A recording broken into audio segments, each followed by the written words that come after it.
I'm the Beautiful road engineer, shot. but that looks like a long. That's good. That is a long term. Yeah, that does They're not look like an kidding. easy fix. I Yeah. mean, rough weather there in Wyoming causing some of that as well. Here we've been having a great day and really a great weekend, but you look off to the west, you could see the storms. I mean, it's pretty easy to see what's heading our way.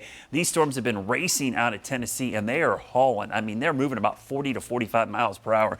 So that forward speed alone tells you they're going to have some wind with them. Now, the southern section's much stronger than the northern section. We've already seen some showers.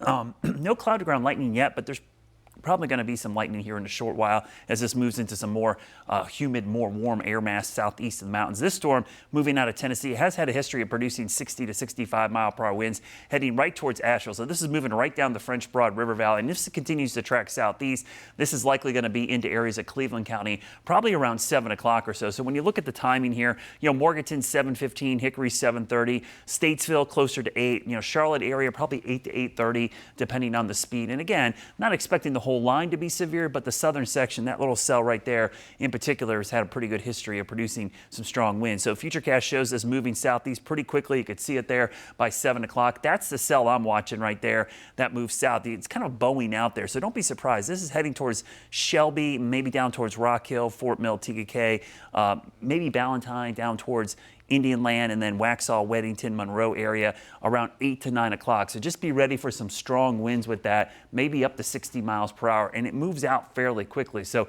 this will be a quick hitter. And the good news is you still have a couple hours before it gets here, so you got some time to get that cookout in or the outdoor activities, but then make sure you bring everything in and kind of hunker down for these storms. Lightning and wind are primary two concerns this evening through about 10 p.m. After that, things will calm down. You can see what's driving this. Another cold front that's going to reinforce the dry air across the region for your Monday and Tuesday. So a very nice start to the work week with very pleasant temperatures, but that will change by the end of the week as the dew points begin to jump back up, maybe close to 70, and it's going to be toasty around here. You see the front moving through tonight with the dry air. Look at all that dry air in place for most of this week, but then a big pool of tropical moisture starts traveling north. This will start infiltrating the area by the end of the week, giving us some muggy conditions. All the heavy rain, though, is staying to our south, so if we don't see rain tonight, it could be a while before we see substantial rain. This is a 7-day rainfall forecast. We actually could use a little bit of rain, and this week, after tonight, the rain chances are pretty minimal, around 20%. The heat, though, is going to build. By the end of the week, a ridge starts building over the southeast.